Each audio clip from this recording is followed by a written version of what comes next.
చూస్తుంటారు కదా, చాలా మూవీస్ చూస్తూ ఉంటారు. ఎడిటింగ్ వైజ్ గా సూపర్ అనిపించింది సినిమా ఏంటి? సినిమా జనరల్ చూసినప్పుడు ఆడియన్లో చూసి ఎంజాయ్ చేయడం, నచ్చితే నచ్చింది, నచ్చకపోతే నచ్చలేదు, అంతే తప్ప చేసి ఉండాల్సింది. ఎట్లా మేనేజ్ చేస్తున్నారు? ఒక దాంట్లో ఇక్కడ యాక్టింగ్ చేస్తూ, మిరాయిలో యాక్టింగ్, దాంట్లో ఏమో మ్యారీలో యాక్టింగ్ ప్లస్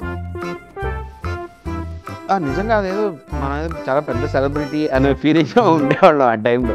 ఎలా అంటే ఆ టైంలో యూట్యూబ్ ఎవరికి తెలియదు, ఈ షార్ట్ ఫిల్మ్స్ తీయడము, అందరు గుర్తుపట్టడము, ఆ టైంలో ఎలా అనిపించింది? పేరు వచ్చేదాన్ని బట్టి లైన్ పెరుగుతూ వస్తుంది, ఇంకా పేరు రాలేదు అనిపించింది. ఎందుకు రాలేదండి, వచ్చింది. మీరు మిమ్మల్ని చూస్తే అందరు ఖచ్చితంగా గుర్తుపడతారు. లాక్డౌన్ మీ మీద ఎలాంటి ఎఫెక్ట్ చూపించింది? మళ్ళీ మొదటి నుంచి వెళ్ళాలి కూడా, సరే మళ్ళీ స్టార్ట్ అయింది అలా. సో అంటే బాగా దెబ్బ తగిలింది ఏంటి? బాగా ఇట్లా కాకుండా ఉంటే బాగుండు అని అంటే ఒక టైంలో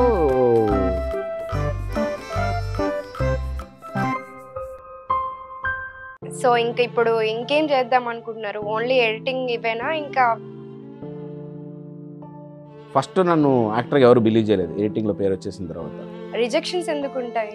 రిజెక్షన్స్ అంటే మా నాన్నగారి పేరు నేను ఎక్కడా వాడుకోలేదు.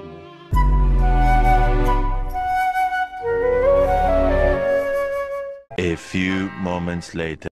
నాకు గుర్తుంది, మీరు ఆర్జీవి గారు కూడా యాక్ట్ చేశారు కదా ఒకసారి, యాక్ట్ చేస్తారా? చాలా రోజులు అయిపోయింది. అంటే ఆర్జీవీలా అడిగితే వెంటనే చేయడం చాలా కష్టమైంది. ఆర్జీవి గారు లాగా అమ్మాయిల గురించి ఏ క్వశ్చన్ ఆయన అడగని చెప్తారైనా. సో అంటే ఇంకేం సినిమాలు చేస్తున్నారు ఇప్పుడు? ప్రస్తుతానికైతే హాయ్, హలో, నమస్తే, వెల్కమ్ టు అవర్ ఛానల్. ఈ రోజు మనతో పాటు ఉన్నారు ఒక యాక్టర్, ఎడిటర్, డైరెక్టర్, రైటర్, ఇంకా ఇలా చెప్పుకుంటూ పోతే వరుసగా ఒక పెద్ద లిస్టే వస్తుంది అనమాట. కానీ మోస్ట్ పాపులర్గా యాక్టర్గా ఫేమస్ అనమాట. ప్రస్తుతం ఒక చౌర్యపాఠం అనే మూవీ తోటి మన ముందుకు వచ్చేసారు. ఆయనతో మాట్లాడి మిగతా విషయాలు తెలుసుకుందాం. నమస్తే అండి. నమస్తే అండి. యాక్టర్, ఎడిటర్ ఓకే, మిగతా ఏంటి డైరెక్టర్, ఇవన్నీ ఎందుకు? ఉన్నాయి కదా, అంటే అవన్నీ సరదాగా చేసుకునేవి అంతే. బట్ మీలో ఉన్నాయి కదా స్కిల్స్ అన్ని. యా, లేని స్కిల్స్ ఏంది చెప్పండి అసలు? ప్రొడ్యూస్ చేయడం లేదా?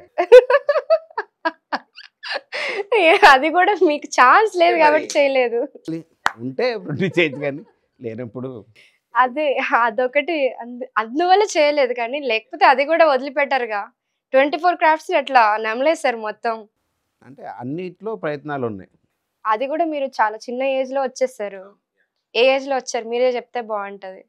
నేను స్కూలింగ్ టైం నుంచే అంటే డబ్బింగ్ సైడ్ ఎంటర్ అయ్యాను. ఫస్ట్ చైల్డ్ ఆర్టిస్ట్గా డబ్బింగ్ చెప్పడం, అక్కడి నుంచి స్టార్ట్ అయింది. దేవుళ్ళు అనే సినిమా ఫస్ట్ సినిమా, అందరికి బాగా ఇష్టమైన సినిమా, మన 90s కిడ్స్ అందరికి బాగా తెలుసు. అది ఫస్ట్ నేను డబ్బింగ్ చెప్పిన సినిమా. అక్కడి నుంచి డబ్బింగ్, తర్వాత ఇటు ఎడిటింగ్ నుంచి మళ్ళీ యాక్టింగ్, అట్లా జరుగుతుంది జర్నీ. ఎడిటింగ్ లో మీరు చేసిన ఫస్ట్ మూవీ ఏంటి? శంకర్ దాదా ఎంబీబీఎస్. దానికి అప్రెంటిస్గా. ఎవరికి తెలియదు కదా అసలు, చాలా తక్కువ మందికి తెలుసు కదా. ఇండస్ట్రీలో అందరికీ తెలుసు, అండ్ మెజారిటీ ఆడియన్స్ ఎవరికి అంతగా తెలియదు కదా. మీరు పాపులర్ గా అంటే యాక్టర్ గానే తెలుసు. అవును, యా.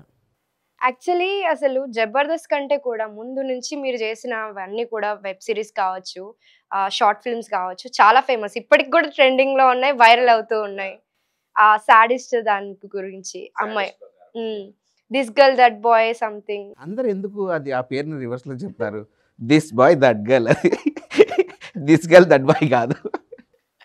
ఓకే, అలా ఫస్ట్ అమ్మాయి ఉంటది కదా, అందుకని అలా చెప్తున్నారేమో. మా సింగిల్స్ కి బాగా కనెక్ట్ అవుతుంది అని చెప్పని ఫస్ట్ అబ్బాయిలకి మాకు మేము దగ్గర, అందుకే దిస్ బాయ్ దట్ గర్ల్. ఆ క్యారెక్టర్స్ కూడా చాలా ఫేమస్ అయిపోయాయి కదా. సో ప్రస్తుతం ఏ మూవీస్ చేస్తున్నారు మీరు?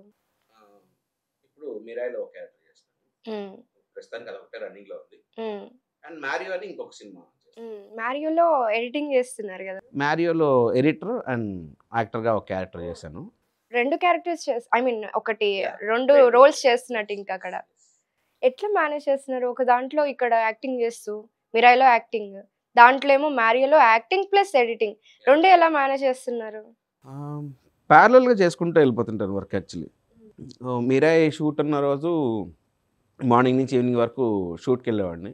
షూట్ అయిపోగానే ఇంటికి రావడం, మళ్ళీ డ్రెస్ చేంజ్ చేసుకోవడం, ఎడిట్ షూట్కి వెళ్ళిపోవడం, నైట్ 12-12:30 వరకు ఎడిట్లో కూర్చొని మళ్ళీ ఇంటికి వెళ్ళి పడుకొని మళ్ళీ మార్నింగ్ 4కి లేకపోవడం, 5కి అంతా రెడీ అవ్వడం, బయలుదేరడం, 6కి అంతా లొకేషన్కి వెళ్ళడం. అయినా నిద్ర సరిపోతుందా అసలు మీకు? అంటే 2 ఇష్టమైనవి కాబట్టి పెద్ద కష్టం అనిపించలేదు. ఫస్ట్ మీకు దేవుళ్ళు మూవీలో ఎలా ఆఫర్ వచ్చింది? నాన్నగారు కూడా డబ్బింగ్ ఇన్ఛార్జ్, నాన్నగారు యాక్టర్ సినిమాల్లో. సో నాన్నగారు ఆ సినిమాకి వర్క్ చేస్తున్నారు. మిఠాయి చిట్టి గారు అని చెప్పని ఆయన ఆ సినిమాకి ఇన్ఛార్జ్. అప్పుడు నాన్నగారు ఆయన దగ్గర అసిస్టెంట్ వర్క్ చేసేవాళ్ళు. సో అట్లా ఊరికి నాన్నతో పాటు వెళ్ళా ప్రసాద్ ల్యాబ్కి. వెళ్ళినప్పుడు డబ్బింగ్ జరుగుతుంటే నన్ను కూడా కూర్చోబెట్టారు. కూర్చోబెట్టి ఆయనకి ఏముంది ఎగ్జైట్మెంట్ ఉంటాయి, అయితే చెప్పేసాం ఆ టైంలో. అలా చిన్నగా డబ్బింగ్స్ అవన్నీ చెప్పడం, నాన్నగారి దగ్గర నుంచి చెప్పించడం, అట్లా స్టార్ట్ అయింది. అంటే దేవుళ్ళు మూవీలో మెయిన్ క్యారెక్టర్స్‌కి చెప్పారా ఎట్లా? ఆ! స్కూల్లో పిల్లలందరూ ఉంటారు కదా, రే నేను కూడా ఆడతారా మీతో, అలా అంతా అంటే బ్యాక్గ్రౌండ్లో జరిగే వాయిస్లు ఏవైతుంటే వాటిలో చెప్పారు. ఓకే. దాని తర్వాత మళ్ళీ ఎక్కడన్నా డబ్బింగ్ చెప్పారా? ఆ చైల్డ్ ఆర్టిస్ట్ ఉన్నప్పుడే చాలా సినిమాలు చెప్పాను. ఆజాద్ అనే సినిమాకి చెప్పాను. దాని తర్వాత ఎప్పుడైతే ఎడిటింగ్లోకి ఎంటర్ అయ్యానో ఇంక అక్కడి నుంచి ఈ డబ్బింగ్స్ చెప్పడం పెద్ద కుదరలేదు. నేను వర్క్ చేసిన క్యారెక్టర్స్ చెప్తుండేవాడిని అన్ని. అంటే డబ్బింగ్ నుంచి ఎడిటింగ్, ఎడిటింగ్ నుంచి ఇప్పుడు యాక్టర్. అసలు మీరు ఏం అవ్వాలని వచ్చారు ఇండస్ట్రీలోకి? యాక్టర్ అవుదామని. యాక్టర్ అవుదామని చెప్పి ఎడిటింగ్‌కెళ్లారా? అంటే నాన్నగారి పేరు వాడుకోకుండా నా స్వతహాగా నేను పేరు తెచ్చుకోవాలి అనే ప్రాసెస్లో టెక్నికల్ ఫీల్డ్లోకి రావాలి. బట్ నాకు విఎఫ్ఎక్స్ అంటే బాగా ఇష్టం. అంటే అప్పుడు విఎఫ్ఎక్స్ అనే పేరు కంటే కూడా గ్రాఫిక్స్ అనే పదం ఎక్కువ ఉండేది. Graphics, animation. సో నాకు గ్రాఫిక్స్ అంటే బాగా ఇష్టం ఆ టైంలో. సో గ్రాఫిక్స్లోకి వెళ్దాం అనుకొని వెళ్ళి ఒక ప్లేస్లో కనుక్కున్నాను. ఒక మల్టీమీడియా, పెద్ద మల్టీమీడియా. అందులో కనుక్కుంటే చాలా పెద్ద అమౌంట్ చెప్పారు. ఆ టైంకి మనకు అసలుకి అంత డబ్బులు లేవు. సో దానివల్ల లైట్ తీసుకొని ఇంకేమున్నాయి టెక్నికల్గా అని చెప్పని కనుక్కుంటే ఫ్రెండ్ వాళ్ళ తెలుసు నాకు ఎడిటింగ్ గురించి. లేదంటే మనకు అప్పటిదాకా యాక్టింగ్ ఒకటే తెలుసు, డైరెక్షన్ తెలుసు, ఈ రెండే తెలుసు. కానీ అంటే సినిమాలో టెక్నికల్గా ఇలా ఉంటాయని ఎడిటింగ్ గురించి చెప్పినప్పుడు నాకు చాలా ఎగ్జైటింగ్ అనిపించింది. అది ఇదైతే బాగుంది కదా, ట్రై చేద్దాం ఇది అని చెప్పని అట్లా ఎడిటింగ్లోకి ఎంటర్ అవడం. ఇప్పటికీ ఆ ఎడిటింగ్ అంటే అట్లనే ప్రాణంగా ఉన్నారు కదా, ఒకవైపు యాక్టింగ్, ఇంకోవైపు ఎడిటింగ్. ఇప్పుడు వస్తున్న సినిమాల్లో మీకు బాగా నచ్చిన సినిమా అంటే ఎడిటింగ్ వైజ్గా చూస్తూ ఉంటారు కదా, చాలా మూవీస్ చూస్తూ ఉంటారు మీరు. ఎడిటింగ్ వైజ్గా సూపర్ అనిపించిన సినిమా ఏంటి? అలా చెప్పగలిగేది ఎడిటింగ్ కాదండి యాక్చువల్గా. అంటే కథని మనకి అవేగా వెళ్ళకుండా ఎలా కన్వే చేస్తున్నారు కథని అనేది చెప్పడం ఎడిటింగ్. కట్స్ డిఫరెంట్గా వేయడం వల్లనో లేదంటే ఎఫెక్ట్స్ వేయడం వల్లనో అది ఎడిటింగ్ కాదు. అది మన కంటికి చాలా స్మూత్గా ఉండాలి, కథ చాలా ఎంగేజింగ్గా ఉండాలి. ఎడిట్ అంటే అది. ఇది నేను చేస్తుంటే బాగుండేది, బాగా చేయలేదు అంటే సినిమా పేరు చెప్పొద్దు, కానీ అనిపించుంటుంది. సినిమాలు ఏమైనా ఉన్నాయా ఎడిటింగ్? అలా లేదండి. ఇప్పుడు అంటే కథ ఒక్కొక్కళ్ళు ఒక్కొక్కలాగా చూడగలుగుతారు. సో ఏ కథనైనా సరే ఇప్పుడు ఏ సినిమా వేరే ఒక సినిమా చూసినప్పుడు ఆ సినిమాకి నాకు ఇస్తే ఆ సినిమా నేను వేరేలా చూస్తాను ఖచ్చితంగా. ఎమోషన్ ఏంటి ఒక్కొక్కళ్ళు ఒక్కొక్కటి పట్టుకుంటారు. సో నా స్ట్రెంత్ ఏదైతే ఉందో నేను అటు సైడ్ నుంచి చూస్తాను. అలా అనుకుంటే ఏది చూసినా అలాంటి ఫీలింగ్ అయితే వస్తుంది ఖచ్చితంగా. కానీ యూజువల్గా చెప్పాలంటే బట్ నాకు పర్సనల్గా ఎప్పుడు అలాంటి ఫీలింగ్ ఉండదు. నేను ఒక ఆడియన్ లాగా సినిమా చూస్తాను, టెక్నికల్గా ఎప్పుడు సినిమా చూడను. అంతే ఆడియన్ లాగే చూస్తా. సినిమా జనరల్ చూసినప్పుడు ఆడియన్లో చూసి ఎంజాయ్ చేయడమే.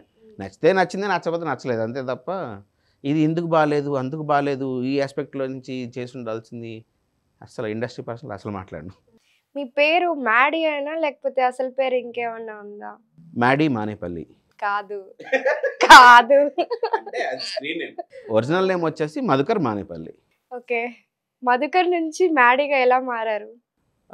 జనాలు మార్చారు. జనాలే మార్చారా? ఆ స్టోరీ చెప్తారా? నేను ఒక ఛానల్లో ప్రోగ్రామ్ డైరెక్టర్ కమ్ యాంకర్, అంటే ప్రోగ్రామ్ డైరెక్టర్ అంటే ప్రోగ్రామ్ ప్రొడ్యూసర్ అంటారు అక్కడ. సో ఆ ఛానల్లో నేను వర్క్ చేస్తున్నప్పుడు పబ్లో ఒక షూట్ చేస్తున్నాం. షూట్ అంతా అయిపోయింది. అయిపోయిన తర్వాత మా కెమెరా టీం వీళ్ళందరూ కూడా ఫుడ్ అదంతా ఆర్డర్ వచ్చింది, కూర్చొని తింటా ఉన్నారు. నేను వెళ్ళి ఫ్లోర్ మీద నుంచి డ్యాన్స్ చేస్తా ఉన్నా. ఫ్లోర్ మీద ఉన్న వాళ్ళల్లో ఒక అతను వచ్చి వాట్స్ యువర్ నేమ్ అని అడిగాడు. మధు. మధుకర్ అంటే ఎవడో అలాగ మధుకర్ అని పిలవడు, మధు అనే పిలుస్తాడు షార్ట్ చేసి. సరే చెప్పడం కూడా మధు అని అలవాటు అయ్యి అనమాట. సో మధు అన్న, మధు అంటే మ్యాడీ అని మళ్ళీ డాన్స్ చేస్తున్నాడు. వీడికి కనబడలేదు అనుకొని మధు అన్న, మ్యాడీ అన్నాడు. No no no no Madhu అంటే మ్యాడీ ఓన్లీ నో అన్నాడు. ఓకేరా నువ్వు అలాగే ఫిక్స్ అవ్వు అని లైట్ తీసుకున్నా. తర్వాత మా కెమెరా టీం వాళ్ళందరూ చెప్పారు, బాగుంది కదా మ్యాడీ అని, అలా పెట్టుకోవచ్చు కదా అంటే, అవును సరే ఓకే అని చెప్పని స్క్రీన్ నేమ్ కింద ఇంక అక్కడి నుంచి ఆ షో నుంచే మార్చాను, మళ్ళీ మ్యాడీ అనేయడం అక్కడ స్టార్ట్ చేశాను. షార్ట్ ఫిల్మ్స్ నుంచి ఇప్పుడు మూవీస్కి రావడం ఎలా అనిపిస్తుంది మీకు? అది బాగుండిందా, ఇది బాగుంది అంటే దాంట్లో చాలా వేరియేషన్స్ ఉండే కదా. నాకు ఎక్కడ పెద్ద డిఫరెన్స్ ఏం లేదు. అంటే ఏదైనా కెమెరా ముందు నుంచి యాక్ట్ చేయడమే, ఏదైనా క్యారెక్టర్ని పర్ఫామ్ చేయడమే. సో షార్ట్ ఫిల్మ్, సినిమా అట్లా డిఫరెన్స్ ఏం లేదు. అండ్ ముందు నుంచి నేను సినిమాలకే వర్క్ చేసి మధ్యలో షార్ట్ ఫిల్మ్స్ చేశాను, కానీ షార్ట్ ఫిల్మ్స్ నుంచి ఇటు రావడం కాదు కదా. సో ఎక్స్పెరిమెంట్ చేయడానికి short films are really good. కొత్త కొత్త క్యారెక్టర్స్ కానీ, కొత్త కొత్త స్క్రిప్ట్స్ కానీ. సినిమాలో ఏంటంటే ఒక పేరు వచ్చేంత వరకు మనం ఎక్స్పెరిమెంట్ చేయడానికి ఏముండదు. నాన్నదా ఈ క్యారెక్టర్ చేయి అని అంటే వెళ్ళి చేయడం తప్ప, మనం ఈ క్యారెక్టర్ పిక్ చేసుకుందాం అనే ఆప్షన్ మనకి ఇప్పుడు ఉండదు. షార్ట్ ఫిల్మ్స్లో అయితే మనకు ఆ చాయిస్ ఉంటుంది. మీకు ఇంకా ఎక్స్పెరిమెంట్ చేయడానికి కూడా ఉంటుంది కదా, మీకు కొత్తగా ఇంకో క్యారెక్టర్ని ఎలివేట్ చేసుకోవడానికి. సినిమాల్లో కూడా ఉన్నాయి. అంటే ఇప్పుడు బై గాడ్ గ్రేస్ నాకు వచ్చిన క్యారెక్టర్స్, ఇచ్చిన డైరెక్టర్స్ అందరూ కూడా నాకు ఆ ఫ్రీడమ్ ఇచ్చారు. అట్ ది సేమ్ టైం నేను వాళ్ళకి బౌండ్ అయిపోయి వర్క్ చేస్తాను ఎప్పుడు కూడా. అంటే బ్లాంక్ పేపరు, నేను బ్లాంక్ పేపర్లా సెట్కి వెళ్తా. సో ఏది రాస్తే అది కనిపిస్తుంది కదా పేపర్ మీద, అలా నాకు ఏది ఫీడ్ చేస్తే ఆ ఎక్స్ప్రెషన్ కనిపిస్తుంది. సో నాకు గాడ్ గ్రేస్ నిజంగానే భగవంతుడి దయ వల్ల. మీకు బాగా వచ్చిన కాంప్లిమెంట్ ఏంటి, ఎక్కువగా వినిపించే కాంప్లిమెంట్? ఎక్కువగా వినిపించే కాంప్లిమెంట్ అందరూ బాగా చేస్తావని చెప్తే. అది కాకుండా అంటే బాగా ఎక్కువగా రిజిస్టర్ అయిపోయిన కాంప్లిమెంట్. నాకు ఈగల్ సినిమా చేసినప్పుడు మా డైరెక్టర్ గారు చెప్పారు, రవితేజ గారు సినిమా చూసినప్పుడు ఎవడ్రా బలవనాడు రా, ఎవడ్రా ఈ అబ్బాయి అని చెప్పి అడిగారంట. అది నాకు డైరెక్టర్ గారు చెప్పినప్పుడు, ఓ రవితేజ గారు చూసి బాగున్నాడు, బాగా చేస్తున్నాడు అని చెప్పారంటే అది పెద్ద కాంప్లిమెంట్ నాకు. యాక్చువల్లీ అంటే మీలో ఒక పెక్యులర్ టైమింగ్ ఉంటుంది, కామెడీ టైమింగ్. అది అన్నారా ఎవరన్నా? నేను అది చెప్దామని నేను ఇది అడిగాను. నాకు ఎక్కువ అంటే పర్ఫార్మెన్స్ వైజ్ అయితే బాగా చేస్తావు అని చెప్తారు, టైమింగ్ బాగుంటుందని చెప్తారు, కానీ మెజారిటీ కళ్ళ మీద ఎక్కువ కాంప్లిమెంట్స్ వస్తాయి నాకు. ఉంటాయి కాబట్టి హనీ ఐస్. 2 ఐస్ చాలా డిఫరెంట్గా ఉంటాయి. ఇందులో పుట్టుమచ్చ ఉంటుంది. సో దీనివల్ల ఇది మల్టీ షేడ్స్ ఉంటాయి, అంటే రెయిన్బో లాగా మల్టీ షేడ్స్ ఉంటాయి. ఇది కొంచెం హనీ కలర్లో ఉంటుంది. సో 2 డిఫరెంట్ ఐస్ ఉంటాయి. విలన్ క్యారెక్టర్స్ ఏమన్నా వస్తున్నాయా? లేవు, నాకు యాక్చువల్లీ ఇంట్రెస్ట్ ఉంది. ఒక డైరెక్టర్ యాక్చువల్లీ నాకు చెప్పారు కూడా, అరే నీ కళ్ళు భలే ఉంటాయి రా, అసలుకి విలన్ క్యారెక్టర్ పడితే మాత్రం తొక్కేస్తావు నువ్వు ఖచ్చితంగా. సార్ ఏది వచ్చినా చేస్తాను సార్, వెయిటింగ్ సార్. వస్తాయి రా, టైం పడుతుంది, దేనికైనా టైం కావాలి, సో వెయిట్ చేయి వస్తాయి. మీకేమన్నా ఉందా అంటే ఇలాంటి క్యారెక్టర్స్ చేయాలి అని చెప్పి? నాకు అన్ని క్యారెక్టర్స్ చేయాలని ఉంది. నాకు వర్స్టైల్ యాక్టర్గా ప్రూవ్ చేసుకోవాలని.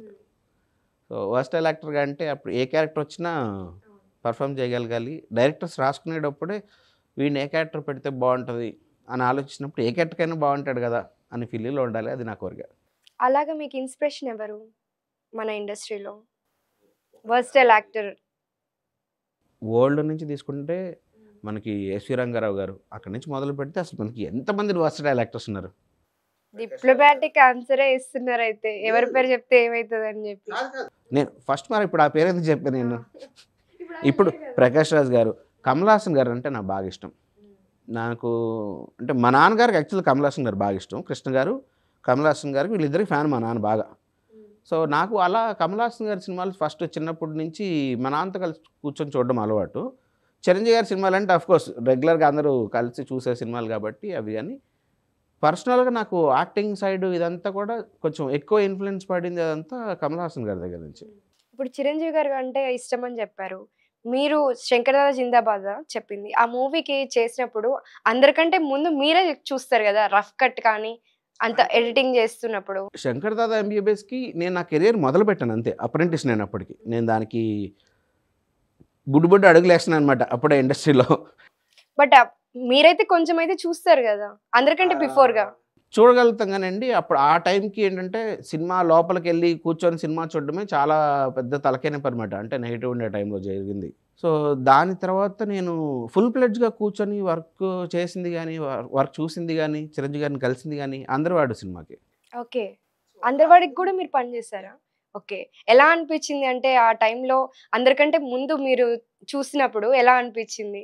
అయ్యో! ఎడిట్ షూట్‌లో అసలకి నేను పెద్దాయన క్యారెక్టర్ ఉంటది గదా! అసలు ఆ క్యారెక్టర్ పెట్టుకొని ఎడిట్‌లో నవ్వుతానే ఉండేవాడిని. నేను మధ్యలో అప్పుడప్పుడు ఇలా పెట్టి కూర్చునేవాడిని. మా గురువులొచ్చి ఏంట్రా అంటే అలా కూర్చునేవాడిని. ఆ ఎలుక సీన్ అసలు పిచ్చ హిలేరియస్ క్యారెక్టర్ అదైతే. నాకు క్రేజీ ఎక్స్‌పీరియన్స్ ఆ సినిమా. మీరు అనుకున్నారా ఇది బాగా హిట్ అయితది ఈ క్యారెక్టర్ అని చెప్పి? అట్లా ఎప్పుడు ఇది వర్కౌట్ అవుతది, ఇది వర్కౌట్ అవ్వదు. సినిమాకి పని చేయడం జెన్యూన్‌గా తెలుసు అంతే. సో అంటే ఇంకేం సినిమాలు చేస్తున్నారు ఇప్పుడు? ఇప్పుడు ప్రస్తుతానికైతే 'మిరాయ్', 'మారియో' అవి రెండేనా? ఇంకా లైనప్‌లో ఏమన్నా ఉన్నాయా? లైనప్‌లో ఇంకేం లేవండి. ఎందుకంటే కొంచెం పేరు వచ్చేదాన్ని బట్టి లైనప్ పెరుగుతా వస్తది. ఇంకా అంత పేరు రాలేదనుకుంటున్నా నేను. ఎందుకు రాలేదండి? వచ్చింది. మీరు మిమ్మల్ని చూస్తే అందరూ ఖచ్చితంగా గుర్తుపడతారు. సెల్ఫీలు అడుగుతారు. కాదా చెప్పండి? షార్ట్ ఫిల్మ్స్ టైమ్‌లో నిజంగా ఉండేది. అలా సెల్ఫీలు అడిగేది. ఇప్పుడు పెద్దగా ఏం లేదు. వెయిటింగ్ నిజంగా కొంచెం ఆ సాలిడ్ క్యారెక్టర్లు పడి ఆ పేరు అలా ఓపెన్ అయ్యి. మీరు షార్ట్ ఫిల్మ్స్ అనేది అసలు ఎవరు యూట్యూబ్ అంటే కూడా తెలియని స్టేజ్‌లోనే తీశారు ఆ టైంలో. ఎలా అంటే ఆ టైంలో యూట్యూబ్ ఎవరికీ తెలీదు. ఈ షార్ట్ ఫిల్మ్స్ తీయడము, అందరూ గుర్తుపట్టడము ఆ టైంలో ఎలా అనిపించింది మీకు? నిజంగా అదేదో మనం ఏదో చాలా పెద్ద సెలబ్రిటీ అనే ఫీలింగ్‌లో ఉండేవాళ్ళం ఆ టైంలో. నేను చేసిన ఫస్ట్ షార్ట్ ఫిల్మ్ వచ్చేసి 2007 ది జఫా అని ఒక షార్ట్ ఫిల్మ్. అంటే ఎడిటింగ్ నేర్చుకుంటా చేసే ప్రాసెస్‌లోనే నేను నా కొలీగ్ ఇంకో చంద్ర అని ఉండేవాడు. ఇద్దరం కలిసి స్క్రిప్ట్ రాసుకొని మేమే జఫా అని 2007లో చేసామనమాట. అసలు యూట్యూబ్ అప్పుడే మొదలైంది. 2004లో యూట్యూబ్ యాక్చువల్‌గా స్టార్ట్ అయింది అసలకి. సో 2007కి ఎవరికి పెద్దగా ఏం తెలీదు. మాకే తెలీదు. ఉంది అందులో పెట్టొచ్చు పెట్టేసాం అంతే.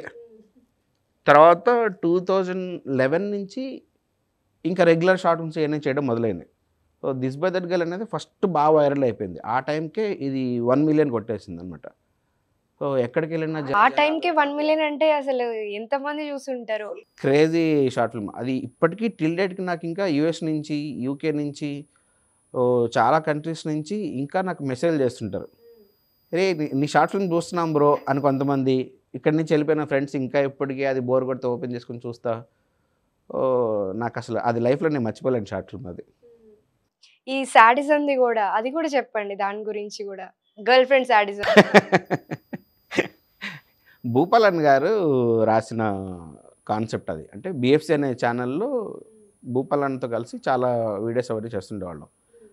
అలా సాడిస్ట్ బంగారం అని చెప్పని అది కూడా అంటే భూపాలన్న ఆ టైంకి అన్నీ వే హెడ్‌లో చూసేవాళ్ళు కంప్లీట్ కాన్సెప్ట్‌లన్నీ. ఇప్పుడు జనరేషన్ కూడా చూసి కంప్లీట్‌గా అసలు క్రేజీ ఉంది బ్రో. నాకు అది ఓపెన్ చేస్తే అంటే ఒక రీల్ ఎవరో పెట్టారు ఇప్పుడు ఇన్‌స్టాలో. పెట్టి నన్ను కొలాబరేట్ చేశారు. ఎవరు ఏ కామెంట్ పెట్టినా నాకు కూడా వస్తుంటది కాబట్టి చూస్తుంటా. నేను సేఫ్ అన్న కొంతమంది. బ్రో నా గర్ల్ ఫ్రెండ్ కూడా ఇంతే బ్రో. నేను ఇలాంటి టార్చర్ ఎప్పటి నుంచి అనుభవిస్తున్నా. ఏంట్రా మీరంతా ఏం పెడుతున్నారు అసలుకి? రకరకాల కామెంట్లు ఇప్పటికీ దాని మీద వస్తూనే ఉన్నాయి. మీ లైఫ్‌లో గూడా ఉండేనా అట్లాంటి టార్చర్ ఏమన్నా? నా లైఫ్‌లో టాక్సిక్ ఏం లేదు. ఎందుకంటే నాకు సినిమా తప్ప వేరేదేం లేదు ఇంక లైఫ్‌లో. ఫ్రెండ్స్ చాలా తక్కువ. ఫ్రెండ్స్ కూడా తక్కువేనా? బయటకెళ్ళరా అసలు మీరు? ఓన్లీ సినిమా, సినిమా, సినిమా అంతే అంటారా? ఇద్దరు ఇంట్లో కూర్చుంటే రూమ్‌లో కూర్చొని సీరీస్‌లు, సినిమాలు చూస్తూ ఉంటా. టెక్నికల్ గాని యూట్యూబ్‌లో ఎతుకుతా ఉంటా. లేదా ఫ్రెండ్‌తో కూర్చొని స్టోరీ డిస్కషన్స్ ఇట్లా వాళ్ళ అంటే వర్క్ ప్రాసెస్ గురించి తప్ప ఇంకా వేరే టాపిక్ ఏ ఉండదు మా దగ్గర అసలుకి. లాక్‌డౌన్ మీ మీద ఎలాంటి ఎఫెక్ట్ చూపించిందంటారు? చాలా సాలిడ్ ఎఫెక్టే చూపించింది. 'సవారీ' అనే సినిమా నాకు లాక్‌డౌన్ ముందు రిలీజ్ అయింది కరెక్ట్. నందు మూవీ కదా! సో లాక్‌డౌన్ ముందు రిలీజ్ అయింది. సినిమాకి మంచి పేరు రావడం స్టార్ట్ అయింది. లాక్‌డౌన్ పడింది. లాక్‌డౌన్ అయిపోయి ఓపెన్ అయ్యే టైంకి ఆఫీసులకి వెళ్ళి తిరగడం మొదలు పెడితే జనాలందరూ మర్చిపోయారు సినిమా గురించి. 'సవారీ' అని అంటే 'సవారీ' దాంట్లో ఒక సాంగ్ కూడా ఫేమస్ కదా! 2 సాంగ్స్ బాగా ఫేమస్. అవును. అమ్మాయి పాడే సాంగ్ బాగా ఫేమస్ అయింది. 2 సాంగ్స్ బాగా ఫేమస్ అయినాయి. ఎక్కడికెళ్ళినా పాటలు గుర్తున్నాయి. గుర్రం గుర్తుంది కానీ సినిమా గుర్తులేదు జనాలకి. ఓకే. మళ్ళీ మొదటి నుంచి వెళ్ళాలి మనం. సరే మళ్ళీ స్టార్ట్ అయింది అలాగా. సో ఇంకా ఇప్పుడు ఇంకేం చేద్దాం అనుకుంటున్నారు? ఓన్లీ ఎడిటింగ్ ఇవేనా? ఇంకా వేరే డిపార్ట్మెంట్‌లో కూడా అడుగు పెడదాం అనుకుంటున్నారా? ఏం లేదు, ఓన్లీ యాక్టింగ్ ఎడిటింగ్ రెండే. ఇప్పుడు మళ్ళీ అందరూ యాక్సెప్ట్ చేస్తున్నారు. అంటే ఫస్ట్ నన్ను యాక్టర్గా ఎవరు బిలీవ్ చేయలేదు ఎడిటింగ్లో పేరు వచ్చేసిన తర్వాత. ఓకే. ఎప్పుడైతే కొంచెం పెద్ద సినిమాలు వాటిలో ఒక క్యారెక్టర్ చేయడం, అందరు చూడడం, చూసి హే బాగా చేస్తున్నావురా నువ్వు, అంటే పెద్ద పెద్ద పెద్ద యాక్టర్ల పక్కన నువ్వు కొత్తవాడు అనే ఫీలింగ్ కలిగించలేదు కాబట్టి ఓకే కన్సిడర్ చేయొచ్చు ఇప్పుడు నేను ఇంకా యాక్టర్గా అని మాట్లాడడం స్టార్ట్ చేస్తున్నారు. ఇప్పుడు వాళ్ళే మరి ఎడిటింగ్ ఎందుకు వదిలేయడం చేయొచ్చు కదా అండి. నేను ఈ ముక్క 15 ఏళ్ళ క్రితం చెప్పాను, నేను మీరే ఒప్పుకోలేదు. సరే ఇప్పటికైనా చేసుకుందాం అని అడిగితే 2 చేసుకుంటున్నారైతే. ఇప్పుడు మ్యారియో అలాగే వచ్చింది. యాక్చువల్లీ మ్యారియో నన్ను పిలిచింది ఓన్లీ యాక్టింగ్ కోసమే. రాకేంద్ర మౌలి పిలిచాడు, దాంట్లో క్యారెక్టర్ ఒకటి ఉందని చెప్పని సరే అని వెళ్ళాను. వెళ్ళిన తర్వాత డైరెక్టర్ గారు కూడా నాకు తెలుసు ముందు నుంచే. అంటే చాలా లాంగ్ టైం తర్వాత కలిసాం మళ్ళీ సెట్లో. కలిసి కూర్చొని మాట్లాడుతున్నప్పుడు ఏంటి ఇంకేం సంగతులు ఏం జరుగుతున్నాయి అని అంటే ఎడిటింగ్ అది స్టార్ట్ చేసి ఎడిటింగ్ స్టార్ట్ చేసేవాను. స్టార్ట్ చేశాను. మన దానికి ఎడిటర్ ఎవరు లాక్ అయ్యారు అంటే ఎవరు లాక్ అవ్వలేదు చేస్తామన్నారు. ఎందుకు చేయను, ఓకే మనమే చేస్తున్నాం ఫిక్స్. సో అట్లా ఇప్పుడు ఒక్కొక్కళ్ళు ఒప్పుకుంటున్నారు ఇంకా. సో కాబట్టి 2 యాక్టింగ్ ఎడిటింగ్ 2 ఇంకా. సో 2 ఒకేసారి ఛాన్సెస్ వస్తే అంటే ఇప్పుడు మళ్ళీ అది బ్యాలెన్స్ చేసుకుంటానని చెప్తారు ఎలాగ చేస్తున్నారు కాబట్టి. అది కాకుండా మీ ఫేవరెట్ హీరో కమల్ హాసన్ గారిది ఎడిటింగ్ వచ్చింది. అలాగే చిరంజీవి గారి దాంట్లోకి యాక్టింగ్ వచ్చింది. ఏది ప్రిఫర్ చేస్తారు? అది తమిళనాడు, ఇది ఆంధ్ర, అదే తెలుగు కాబట్టి ఏది ప్రిఫర్ చేస్తారు?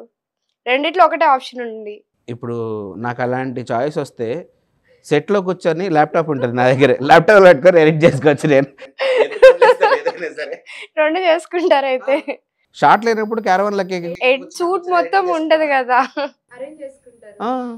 పెద్ద ఈ రోజుల్లో అసలు పెద్ద పనే కాదు అది. యాక్టింగ్ లో కుదరదు కదా మీరు షూట్ లో ఉన్నప్పుడు. అదేంటుంది షార్ట్ అయిపోయిన తర్వాత మళ్ళీ నెక్స్ట్ షార్ట్ గ్యాప్ ఉంటుంది టైం ఎలాగో. టైమింగ్ ఉంటుంది కదా ఈ టైంలో కంప్లీట్ చేయాలని. అదే చెప్పేది, అక్కడ షూట్ జరగాలిగా. షూట్ అంటే మాకు ఎడిటింగ్ ఈధర్ ఫస్ట్ డే నుంచో సెకండ్ డే నుంచో ఎడిటింగ్ స్టార్ట్ అయిపోద్ది ఇప్పుడు. కాబట్టి సినిమా అయిపోయేలోపు హ్యాపీ చేసుకోవచ్చు, ఏది వదిలేసిన పని లేదు. సో ఎక్కువ మీరు ఇన్స్పైర్ అయింది అయితే కమల్ హాసన్ గారు అంటారు. నాకు డిఫరెంట్ క్యారెక్టర్స్ అవన్నీ కొంచెం ఆయన దగ్గర నుంచి ఎక్కువ, స్టైల్స్ ఇవన్నీ ఎక్కువ చిరంజీవి గారు. సో డాన్స్ కూడా చేస్తారు కదా మీరు? ఒకప్పుడు అంటే ఇప్పుడు చేయరా? ఇప్పుడు లేదు, కొంచెం పెరిగిపోయి పొట్ట వచ్చేసి తగ్గాలి, తగ్గితే మళ్ళీ బాడీలో ఏజ్ కొంచెం స్టార్ట్ అవుతుంది. సో మామూలుగా ఆడిషన్స్ అవి వెళ్తూ ఉంటారు కదా మీరు? ఆడిషన్స్ ఇప్పుడు కూడా ఇస్తూ ఉంటారు కదా? ఇప్పుడు ఏదైనా మూవీ ఉంది ఆడిషన్ ఇవ్వాలి, ఇప్పుడు సందీప్ రెడ్డి వంగ గారు మూవీ ఆడిషన్స్ అంటారు, వెళ్తూ ఉంటారా మామూలుగా? మీకై మీరు వెళ్తూ ఉంటారా లేకపోతే ఎవరైనా సజెస్ట్ చేస్తే వెళ్తూ ఉంటారా? సజెస్ట్ చేస్తే వెళ్తుంటాను. మీకై మీరైతే వెళ్ళరా?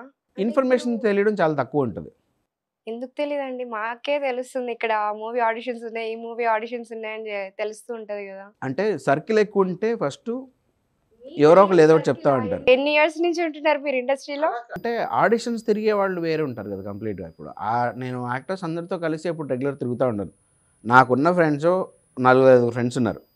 వాళ్ళందరూ ఎవరి వర్క్లో వాళ్ళు ఉంటారు, ఫోన్లు చేస్తారు, నైట్ టైంలో కలుస్తుంటారు, లేదంటే ఓన్లీ ఫోన్లో డిస్కషన్స్ చేస్తుంటాం ఎప్పుడు కూడా.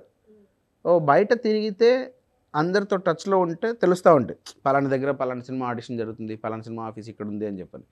నేను అలా ఎవరిని కలవను కాబట్టి నాకు తెలిసే అవకాశం చాలా తక్కువ అనమాట.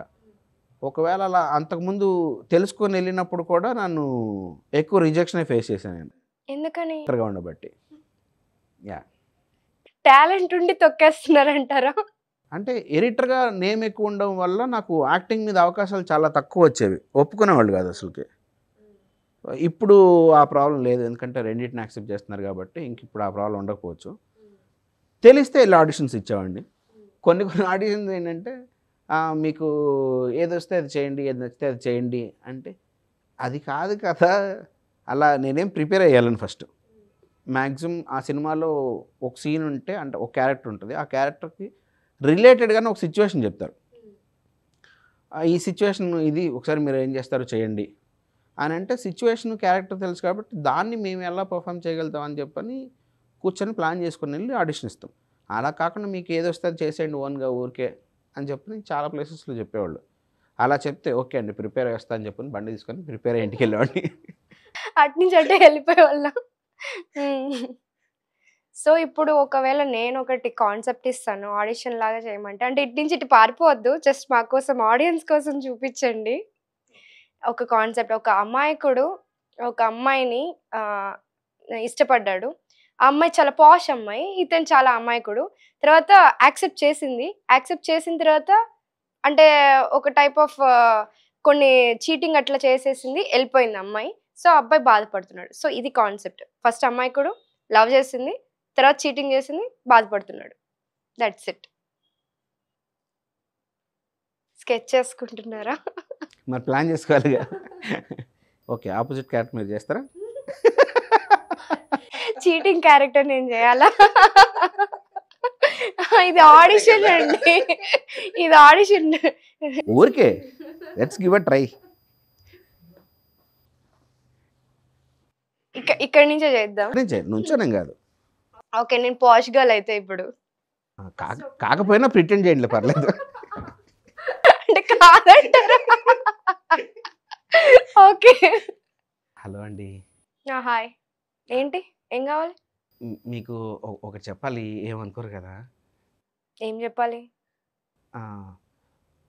మా నాన్నగారు బాగా సంపాదించారండి, మాకు ఆస్తులు అవన్నీ చాలానే ఉన్నాయి. నాకు మిమ్మల్ని పెళ్ళి చేసుకోవాలంది, మీరు నన్ను ప్రేమిస్తారా? చూసి చెప్తాను. నేను మంచోడినే అండి, మాకు ఆస్తి కూడా ఉంది. ఆహాహా, ఓకే ఓకే ఓకే, నాకు ఓకే. ఓకే కదా? ఓకే.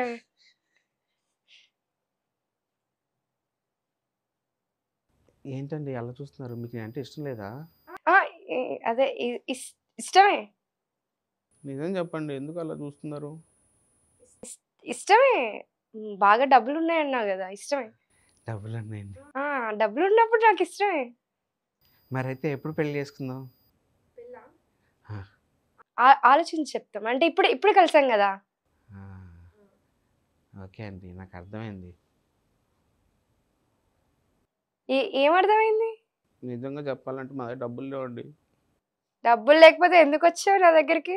ప్రేమిస్తున్నాను కదండి, వచ్చానండి, చెప్పేశానండి మీకు.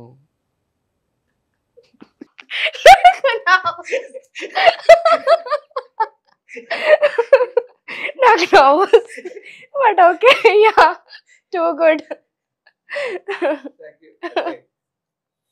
సిచ్యువేషన్ బట్టి. యా, నన్ను చూస్తే మీకు నవ్వు వచ్చినట్టుంది కదా. అలా ఏ ఉండదు అసలుకి. ఓకే, బాగుంది. కూర్చొని చేసే కాన్సెప్ట్ కాదు యాక్చువల్గా అది. యాక్చువల్లీ కొంచెం తిరుగుతూ చేస్తూ ఉంటే ఒకటి బాగుంటది. సో అట్లీస్ట్ మీరు అడిగితే నువ్వు చెప్పకూడదు కాబట్టి. Yeah, thank you so much. ఆగపోతే తిట్టుకోకండి అయ్యా, ప్లీజ్ అయ్యా. అడిగిన వెంటనే ఓన్ చేసుకున్నారు కాబట్టి ముందు నన్ను యాక్సెప్ట్ చేయ.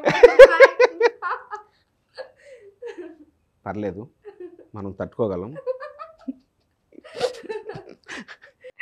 ఓకే. సో ఇంకా ఆడిషన్స్ లో అట్లా ఏమన్నా ఇబ్బంది ఫీల్ అయినవి ఉన్నాయా? అంటే మీరు, మీ నాన్నగారు కూడా ఇండస్ట్రీలో ఉన్నారు, ఇండస్ట్రీలో ఉన్నప్పుడు ఈజీ అయిపోతుంది కానీ రిజెక్షన్స్ ఎందుకు ఉంటాయి?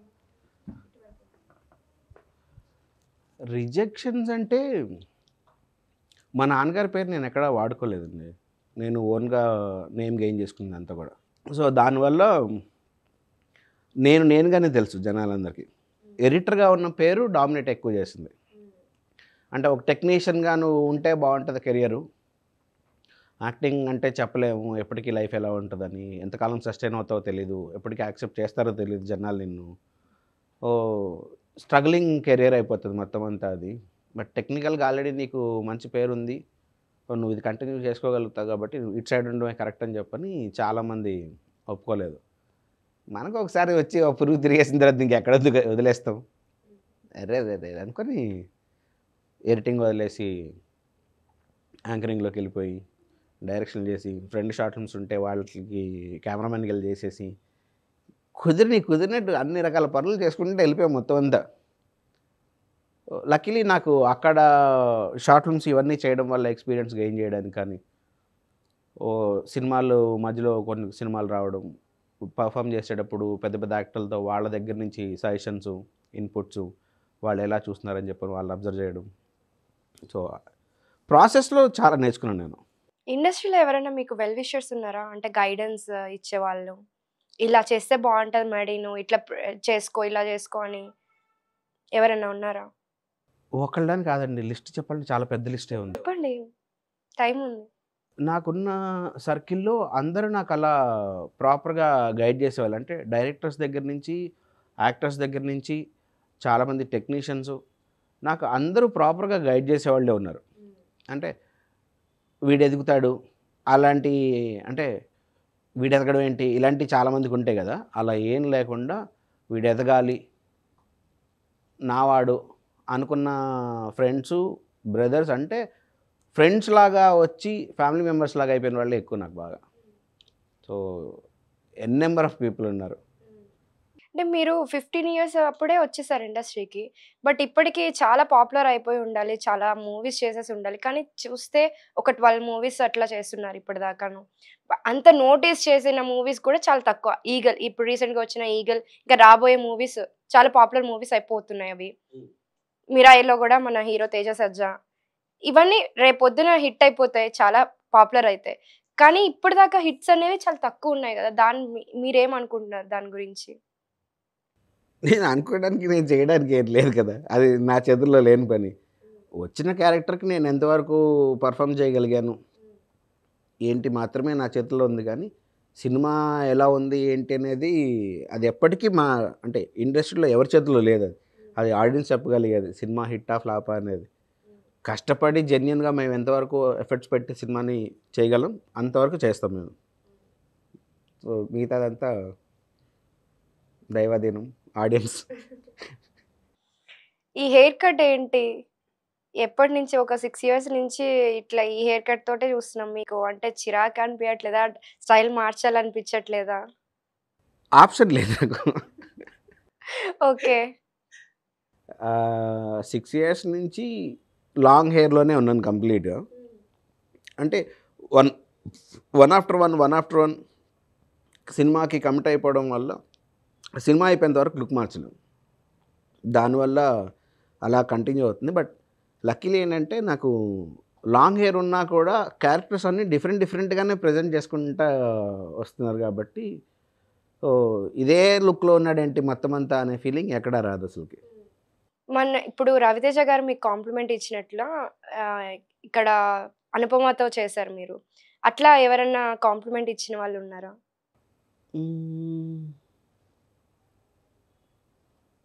పర్టిక్యులర్‌గా అని అలా ఏం లేదండి. అలా ఏం లేదా? అంటే గుర్తు రావట్లేదా మీకు? పెద్ద కాంప్లిమెంట్ అయితే నాకు రవితేజ గారి దగ్గర నుంచి, అది కూడా నాకు డైరెక్ట్‌గా కాదు. డైరెక్టర్ గారితో ఆయన అంటే అది నాకు చెప్పారు కాబట్టి తెలిసింది. ఫ్యూచర్‌లో వస్తాయి ఖచ్చితంగా. డెఫినెట్‌గా వస్తాయి. ఆ కాన్ఫిడెన్స్ అయితే మీలో చాలా గట్టిగా ఉంది గదా! అలా ఎలా అండి? ఆ హోప్ లేకపోతే బతకలేమండి. ముందుకెళ్ళలేం. ఏంటి ఇన్ని ఇయర్స్ ఆఫ్ స్ట్రగుల్‌లో ఆ హోపే ఇంకా ముందుకెళ్ళేలా చేస్తుంది. లేదంటే ఎప్పుడో వదిలేసి ఇంటికి పరుగు అని వెళ్ళిపోయేవాళ్ళం. బాగా దెబ్బలు తగిలినట్టున్నాయి గదా! ఈ ఈ 15 ఇయర్స్ పైనే అవుతుంది గదా! మీరు ఇండస్ట్రీకొచ్చి. ఎన్ని ఇయర్స్ అవుతుంది మీరు? 21 ఇయర్స్ అయింది. 21 ఇయర్స్. ఇప్పుడు ఏజ్ బయట రివీల్ అయిపోతదేమో మీరు 21 ఇయర్స్ అనంటే. ఏమవుతది? నేను నా చిన్నప్పటిలోనే స్టార్ట్ చేశాను. సో 20 ఇయర్స్ నాకు అంటే ఇప్పుడు ప్రతిదానికి అందరూ ఎక్స్‌పీరియన్స్ అడుగుతున్నారు కదా! అవును. లవ్‌లో కూడా ఎక్స్‌పీరియన్స్‌లు అడుగుతున్నారు అమ్మాయిలు మరి. సో ఏముంది, ఎక్స్‌పీరియన్స్ ఉండడం మంచిదే. ఆ! సో, అంటే బాగా దెబ్బ తగిలింది ఏంటి మీకు? అబ్బా! ఇట్లా కాకుండా ఉంటే బావుండు అని. అబ్బా! ఇలా కాకుండా ఉంటే బాగుండు అనేది ఏం లేదు. అంటే ప్రతి దెబ్బ మనకి ఒక లెసనే. అంటే దాంట్లో నుంచి ఖచ్చితంగా ఒక గుణపాఠం అనేది నేర్చుకుంటాం. దానివల్ల ఇంకా స్ట్రాంగ్ అవుతా వెళ్తుంటాం. అంటే ఫ్రెండ్స్ దగ్గర జరిగి చీట్ అయినవి ఉన్నాయి. ఫినాన్షియల్‌గా తగిలినయి. చాలా ఇన్సిడెంట్స్ ఉన్నాయి. అంటే ఎవ్రీ ఇన్సిడెంట్ ఇంకా స్ట్రాంగ్ చేసుకుంటూ వెళ్తుంది. ఓకే. ఇలాంటి తప్పులు జరుగుతుంటాయి. ఓకే. మనం ఎంత జాగ్రత్తగా ఉండాలి? మనం ఎలా ఉండాలి? ఏంటి? ఇవన్నీ తెలుసుకుంటాం. బట్ స్టిల్ మళ్ళీ అన్నీ బిలీవ్ చేస్తుంటాం. మళ్ళీ వెళ్తుంటాం ముందుకి. మీరు మీ యంగర్ సెల్ఫ్‌కి ఒక సజెషన్ ఇవ్వాలి అనుకుంటే ఏ సజెషన్ ఇస్తారు? నువ్వు ఎలా ఉన్నావు అలాగే ఉంటారని చెప్తా. అంతే. ఎన్ని దెబ్బలు తగిలినా అట్లనే ఉండమంటారు. నైస్ అండి. అంటే ఏం మారద్దు. అంటే ఒక టైంలో నన్ను నేను యాక్చువల్లీ చాలా మార్చుకున్నాను. మార్చుకొని ఎక్కువ సఫర్ అయ్యాను నేను. ఓకే. దానివల్ల సఫర్ అయ్యారు. అంటే నాకు ఏదన్నా మొహం మీద మాట్లాడడం అలవాటు ఎక్కువ బాగా. ఏది లోపల దాచుకోలేను నేను. బాగుంటే బాగుంది, బాగాలేకపోతే బాగాలేదు. ఎందుకు బాగాలేదంటే దానికి ఆన్సర్ ఇచ్చేస్తాం మళ్ళీ క్లియర్గా. ఇండస్ట్రీలో అలా ఉండద్దు కదా. ట్రూ.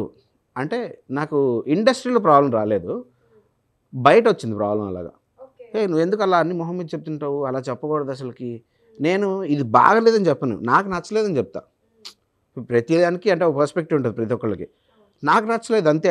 అది బాగోదు, అది బాగుండదు ఖచ్చితంగా అనేది స్టేట్మెంట్ ఇవ్వలేను నేను. నాకు నచ్చలేదు అంతే.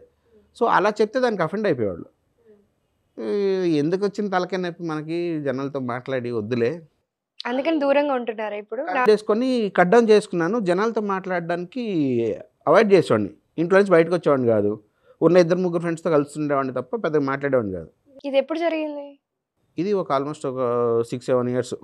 అంటే బిఫోర్ లాక్డౌన్ అనుకోవచ్చు. లాక్డౌన్ ఎప్పుడు అంటే 16 ఆ టైంకి, 16-17 టైంకి స్టార్ట్ అయింది. స్టిల్ ఇప్పటికి అంటే మొన్నటి వరకు కూడా ఇంకా నేను అదే ప్రాసెస్లోనే ఉన్నా. అలాంటి ప్రాసెస్లో ఉన్నా అనమాట మొన్నటి వరకు కూడా. ఇప్పుడిప్పుడే అంటే నేను అలా లాక్ చేసుకోవడం వల్ల ఏమైపోయిందంటే నేను మనుషులతో మాట్లాడడానికి ఆలోచించాల్సిన స్టేజ్కి వచ్చా కంప్లీట్గా. అసలుకి ఏది మాట్లాడాలని అంటే కన్వర్జేషన్ పెట్టలేను, ఇలాంటివన్నీ జరుగుతున్నాయి. బట్ నేను ఉండే ఫీల్డ్కి ఏమో అది కాదు. ఖచ్చితంగా జనాలు అందరితో మాట్లాడాలి, కాంటాక్ట్స్ పెంచుకోవాలి, బాగా మాట్లాడాలి, బాగుండాలి. అఫ్కోర్స్ బాగుంటాను, నా మీద ఎక్కడ నెగిటివ్ లేదు ఇప్పుడు దాకా. బట్ కానీ మాట్లాడడం తగ్గించడం వల్ల ఏమైపోయిందంటే ఎక్కువసేపు ఎవరితో ఉండలేను. సో ఒక షెల్లోకి వెళ్ళి ఇరుక్కుపోయినా నాకు నేనే. ఇప్పుడు ఆ షెల్ని బ్రేక్ చేసుకుని బయటికి రావడానికి చిన్నగా వెళ్ళి మళ్ళీ ఫ్రెండ్స్ని కలవడం మొదలు పెడుతున్నాను. సో ఒక్కొక్కరితో ఇప్పుడే మళ్ళీ మాట్లాడుతున్నాను కొంచెం. ఇది ఎప్పుడు తెలుసుకున్నారు మళ్ళీ అందరినీ కలవాలి అని చెప్పి? ఉంది థాట్, ఎప్పటి నుంచో ఉంది. లేదు బయటికి రావాలి, అందరినీ కలవాలి, అందరితో మాట్లాడుతుండాలి. కలిస్తేనే నాకు ఆపర్చునిటీస్ ఏమన్నా తెలుస్తుంది బయట నుంచి. లేదంటే ఇంట్లో కూర్చొని ఎవరు ఫోన్ చేసి చెప్తారు పలానా దగ్గర క్యారెక్టర్ ఉంది వెళ్ళరా అని ఎవరు చెప్పరు. ఇంట్లోనే ఉండేవాడిని, ఏం తెలియట్లేదు అనుకునేవాడిని. కానీ నా షెల్ నేను బ్రేక్ చేయలేకపోతున్నాను అసలుకి. లేదని చెప్పని ఇప్పుడే మళ్ళీ చిన్నగా షెల్ని బ్రేక్ చేసుకొని బయటికి వచ్చే ప్రయత్నాలు చేస్తున్నాను. అది కూడా నాకు ఒక ఎక్స్పీరియన్సే. నేను అందుకనే ఏం మార్చదలుచుకోలేదు. నా యంగర్ సెల్ఫ్కి ఇలా ఉంటే బాగుంటుందిరా నీ కెరీర్ అని ఏది చెప్పదలుచుకోలేదు. ఇండస్ట్రీకి వచ్చే వాళ్ళకి ఏం సలహా ఇద్దాం అనుకుంటున్నారు? మనసుకు నచ్చింది చేయాలంతే. ఒకటి సలహాలు ఇస్తే ఎవడు తీసుకోడండి. ఎవరికి ఏది అనిపిస్తే అదే చేస్తారు. ఒకప్పుడు నాకు ఇచ్చారు సలహాలు, నేను తీసుకున్నానండి. తీసుకోవాలా? మీకు ఎలాంటి సలహాలు వచ్చేవి? చెప్పా కదా, ఎడిటింగ్ వదిలేయద్దు, యాక్టింగ్ వద్దు, ఎడిటింగ్లోనే ఉండు అని చెప్పని చాలామంది చెప్పారు. నా క్లోజ్ ఫ్రెండ్స్ చెప్పారు. ఇప్పటికీ తిట్టుకునే వాళ్ళు ఉన్నారు ఇంకా నన్ను. అంటే నువ్వు ఎడిటర్గా వదిలేసావు, లేదంటే ఈ పాటికి నువ్వు బాగా సంపాదించుకుని ఉండేవాడు, ఈ లైఫ్ సెటిల్ అయిపోయి ఉండేది ఇదే అని. సరే ఓకే అయిపోయింది, దాని గురించి ఇంకా ఎందుకు బాధపడాలి? నేను కంప్లీట్గా పోనీ నా లైఫ్లో నుంచి అది అన్న ఒక ఘట్టం జరిగిపోయింది అంటే కాదు. నా లైఫ్లో అది ఉంటానే ఉంది, నేను చేస్తూనే ఉన్నా. రెండు బ్యాలెన్స్ చేసుకోవచ్చు హ్యాపీగానే. నాకు గుర్తుంది మీరు ఆర్జీవి గారు కూడా యాక్ట్ చేశారు కదా ఒకసారి, యాక్ట్ చేస్తారా? చాలా రోజులు అయిపోయింది. అంటే ఆర్జీవీలా అడిగితే వెంటనే చేయడం చాలా కష్టమైన పని. దానికి కొంచెం ప్రిపరేషన్ ఇలాంటివన్నీ చాలా ఎక్కువ కావాలి. అంతేగాని మీరు ఎలా పడితే అలా అడిగేస్తే అది రాదు, కష్టం. అంతే అంటారు? చాలా కష్టం. ఆర్జీవి గారు లాగా అమ్మాయిల గురించి ఏమైనా చెప్తారా? ఆర్జీవి గారు ఆల్రెడీ చెప్తున్నారు కదా అమ్మాయిల గురించి, మళ్ళీ నేను ఆయనలాగా చెప్పి ఎందుకు ఇదంతా? మరి అబ్బాయిల గురించి చెప్పండి పోనీ. అబ్బాయిల గురించి ఆర్జీవి గారే మాట్లాడరు, నేను ఎందుకు మాట్లాడాలి అసలు? మరి ఎవరి గురించి మాట్లాడతారు? ఇవి మనం మాట్లాడుకుంటున్నాం ఆల్రెడీ.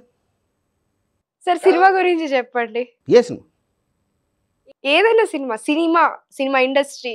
సినిమా అనేది ఒక అద్భుతమైన ఇండస్ట్రీ. సినిమాలు చేస్తారు, బాగుంటుంది, చూడండి, సినిమాలు చూడండి. మరి మీరు కూడా సినిమాలు తీయచ్చు కదా, ఇప్పుడు ఎందుకు అన్ని పిచ్చి సినిమాలు తీస్తున్నారు? జిఎస్టీ అని అలాంటివన్నీ. అప్పట్లాంటి శివ లాంటిది తీయచ్చు కదా. ఆ సినిమా నాదే, ఈ సినిమా నాది. ఎప్పుడు తీస్తారు మళ్ళీ అలాంటి సినిమా? తీస్తున్నాను కదా, అలాంటి సినిమా కావాలి, మంచి హిట్ బ్లాక్ బస్టర్. సినిమా కావాలంటే అదే చూడండి, మళ్ళీ ఎందుకు ఇంకోసారి తీయడం, డబ్బులు వేస్ట్. అంటే బ్లాక్ బస్టర్ కావాలి, అందరు ఆడియన్స్ కూర్చొని చూసేలాంటి మూవీ కావాలి. ఏ క్వశ్చన్ ఆయన అడగని చెప్తారు ఆయన. సూపర్ అసలు. యాక్చువల్లీ ఆర్జీవి గారే ఉన్నట్టు అనిపించింది. వాళ్ళు తిట్టుకొని ఉంటారు నన్ను.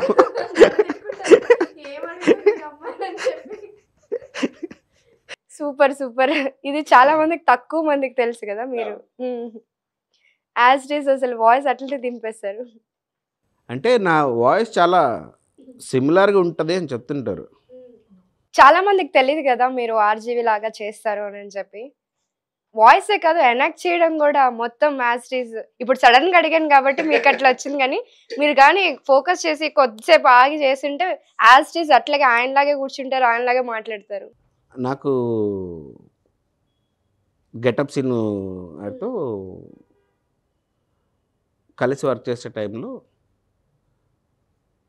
ఆయన చేయడం ఫస్ట్ టైం చూసాను నేను. ప్రకాష్ రాజ్ గారు లాగా మాట్లాడుతూనే ఉన్నాడు కంప్లీట్గా. అసలుకి సెట్లో మేము మాట్లాడుకుంటా ఉన్నాం, మాట్లాడుకుంటున్నప్పుడు ఏది మాట్లాడినా కూడా కౌంటర్ అట్ సైడ్ నుంచి అసలుకి కంప్లీట్ ప్రకాష్ రాజ్ గారు మాట్లాడుతున్న ఫీలింగే ఉంది. నేను ఏంటి అసలుకి ఇది నార్మల్గా అంటే నార్మల్గా మాట్లాడుతున్నా కదా అంటే ప్రకాష్ రాజ్ గారు లాగానే చెప్తున్నాడు. అది కూడా మొత్తం ఒక క్యారెక్టర్ పట్టుకుంటే ఆ క్యారెక్టర్ వాయిస్ అది అలాగే ఉండాలి, ఏది మాట్లాడినా కూడా అలాగే రావాలి. ఓహో అని చెప్పి నాకు ఫస్ట్ అక్కడ ట్రిగర్ అయింది. యాక్చువల్గా పోరాపోయిన ఒక సినిమా కలిసి వర్క్ చేసాం అనమాట. సో అప్పటి నుంచి మేము క్లోజ్ అసోసియేషన్ ఫ్రెండ్స్ అయిపోయాం, బాగా తెచ్చుకుంటాం. నాకు సినిమా దగ్గర నుంచి అది ట్రిగర్ అయింది యాక్చువల్గా పాయింట్ అసలుకి. సో ఒక వాయిస్ పట్టుకోగలిగితే ఓన్లీ ఆ డైలాగ్ చెప్పడం కాదు, రియల్ లైఫ్లో తీసుకొచ్చి పెట్టినా కూడా ఆ వాయిస్ అలాగే ఉండాలి, మొత్తం అలాగే మాట్లాడుతుండాలి అనేది నేను సీనియర్ దగ్గర నుంచి పట్టుకున్న పాయింట్. తర్వాత నా వాయిస్ తెలియకుండానే కొంచెం సిమిలర్గా ఉంటుందని చెప్పి నా ఫ్రెండ్స్ చాలామంది చెప్పేవాళ్ళు. నేను మామూలుగా మాట్లాడుతున్నప్పుడు ఏంటి సడన్గా ఆర్జీవీలా మాట్లాడుతున్నావు, నేనేందుకు మాట్లాడుతున్నాను రా ఇలాగా అంటే, లేదు నీ వాయిస్ అలా వస్తుంది, అలాగే చెప్పావు ఇప్పుడు నాస్టీగా. సో నా ఫ్రెండ్ కౌశిక్ అని తను ఒక షార్ట్ ఫిల్మ్ చేశాడు. ఆ షార్ట్ ఫిల్మ్కి వాయిస్ ఓవర్ కావాలి. ఓకే, ఆర్జీవి వాయిస్ ఆర్జీవీ లాగా చెప్పాలి, నువ్వే వచ్చి మాట్లాడితే అవుతుంది రా అది రా అని చెప్పని తీసుకెళ్ళి నాతో చెప్పించాడు. స్టూడియోలో ఇంజనీరు వీళ్ళందరూ కూడా సేమ్ ఉందా వాయిస్ అని చెప్పని మాట్లాడుతూ ఉన్నారంట. అలా తర్వాత అక్కుపక్షి అని ఒక షార్ట్ ఫిల్మ్ చేసాం. ఆర్జీవి గారు అంటే ఒక వంట ప్రోగ్రామ్కి ఆర్జీవి గారు వస్తే ఎలా ఉంటుంది అనే ఐడియా మీద నుంచి ఒక షార్ట్ ఫిల్మ్ చేసాం అనమాట. సో డైరెక్టర్ కూడా షార్ట్ ఫిల్మ్ ఇంట్లో కూర్చొని ఎడిట్ చేసుకుంటున్నప్పుడు ఇంట్లో వాళ్ళ నాన్న ఏంట్రా ఆర్జీతో పనిచేసి వచ్చావు, నువ్వు ఏం చేసావు అని చెప్పి ఆయన వచ్చాడంట. చూసి ఎవడ్రాడు ఆర్జీ వాయిస్ వినిపించిందని వస్తే అంటే లేదు నాన్న ఆయన వాయిస్ ఏదే అంటే అవునా అని చెప్పి ఆయన వెళ్ళిపోయాడంట ఇంట్లో బయటికి. సో ఇట్లా నాకు చాలామంది చెప్పారు. లాక్డౌన్లో జనాలతో ఎక్కువ ఇంటరాక్షన్ చేస్తుండేవాడు అనమాట. ఆ టైంలో చాలామంది అప్పుడు కూడా మాట్లాడుతున్నప్పుడు బ్రో సడన్గా ఏంటి నీ వాయిస్ ఆర్జీవీలా వచ్చింది, ఆర్జీవీలో ఎందుకు వస్తుంది రాదే అంటే లేదు బ్రో వచ్చింది బ్రో అంటే చూడండి మీకు అనిపిస్తే సరిపోదు, అది రావాలి, అలా ఉంటేనే వస్తుందండి. బ్రో మళ్ళీ మాట్లాడు ఏదో బ్రో ఊరికే వస్తుంటుంది అప్పుడప్పుడు అలాగా. సో అట్లా కొంచెం ట్రై చేస్తుంటా. అంటే ఇంకా వేరే ఏదైనా ట్రై చేస్తారా, ఇది ఒకటేనా? అంటే ఆ ఇన్స్పిరేషన్తో గెటప్ శ్రీని గారి ఇన్స్పిరేషన్తో ఏమన్నా? ఇది ఒకటే. అంటే ఇప్పుడు మీరు మాట్లాడడం స్టార్ట్ చేసిన తర్వాత అంటే ఏది మాట్లాడినా కూడా కంటిన్యూస్గా అదే వాయిస్లో అలాగే నేను ఎంతసేపు అయినా మాట్లాడగలుగుతాను, కానీ వేరే వాయిస్లో ఎప్పుడు ట్రై చేయలేదు, చేయాలని కూడా అనుకోలేదు. ఎందుకంటే ఆల్రెడీ అన్నిట్లో ఎంటర్ అయిపోయారు కదా. ఉంది అంటే సేమ్ నాకు నేను ఎప్పుడైతే షెల్లోకి వెళ్ళి లాక్ చేసుకున్నానో అక్కడి నుంచి ఏది మాట్లాడాలన్నా ఎందుకు ఎవరు ఫీల్ అవుతారో ఎవరు హర్ట్ అవుతారో, మనం సరదాగా చేసినా కూడా వాళ్ళు అఫెండ్ అవుతారేమో అని నేనే అఫెండ్ అయిపోయి నేనే అనేసుకొని ఎవరేమనుకుంటారు లేదు తెలియదు కానీ ముందు నేనే అనేసుకునేవాడు అన్నీ. అట్లా చాలా కట్ డౌన్ చేసుకోవాల్సి వచ్చినాయి. ఇప్పుడు వచ్చే సినిమాలో ఏ సినిమా కోసం మీరు ఎక్కువగా వెయిట్ చేస్తున్నారు? 2 సినిమాలను మాత్రం చెప్పొద్దండి. ఏంటండి ఏ సినిమా చేస్తే ఆ సినిమా రిలీజ్ అవ్వాలని వెయిట్ చేస్తాం. అంటే ఎక్కువగా ఆ క్యారెక్టర్ బాగుంది దానికోసం వెయిట్ చేస్తున్నాను అని అనుకుంటారు కదా. ప్రతి సినిమా ఇంపార్టెంట్ సినిమానే. ఇప్పుడు నేను అనుకున్న మ్యారియో చెప్తారేమో, అంటే దాంట్లో 2 రోల్స్ ఉన్నాయి కదా, ఎడిటింగ్ అండ్ క్యారెక్టర్ చేశారు కాబట్టి అది చెప్తారేమో అనుకున్నాను. అలా ఏం లేదు, ఏది చేసినా అది నా సినిమానే అవుతుంది. సో నా సినిమా ఏదైనా బయటికి రావాలని కోరుకుంటా కదా. So I wish you all the luck అండి. Thank you so much. ఇంకా ఇంకా మంచి మంచి సినిమాలు చేయాలి. ఇంకా మీరు అనుకున్నట్టు విలన్ క్యారెక్టర్ కూడా రావాలని కోరుకుంటున్నాను. అతి త్వరలో. హోపింగ్ అంటే నాకు ఇలా పెట్టడం వెంటనే రాదు, కొంచెం టైం పడుతుంది, but wishing for that. Wishing for that. మీకోసం నేను పెడుతున్నా. Wish you all the good luck అండి. Thank you so much. వచ్చి మా కోసం ఇంత టైం స్పెండ్ చేసినందుకు. Thank you. అండ్ మీరు కూడా తప్పకుండా మా సినిమాలన్నీ చూడండి, సపోర్ట్ చేయండి. Thank you so much. Thank you. Hello, నేను మీ Maddy. Subscribe to Dootha media for more updates. మర్చిపోకుండా సబ్స్క్రైబ్ చేయాలి. దేనికి తెలుసు కదా, దూతా మీడియాకి. ఎందుకోసం చేయాలి? అప్డేట్స్ కోసం. ఆ పక్కన గంట ఉంది కదా, లైక్ కొట్టండి, అంటే ఫోన్ కొట్టకండి, పగిలిపోద్ది. జస్ట్ క్లిక్ చేయండి. Okay, thank you.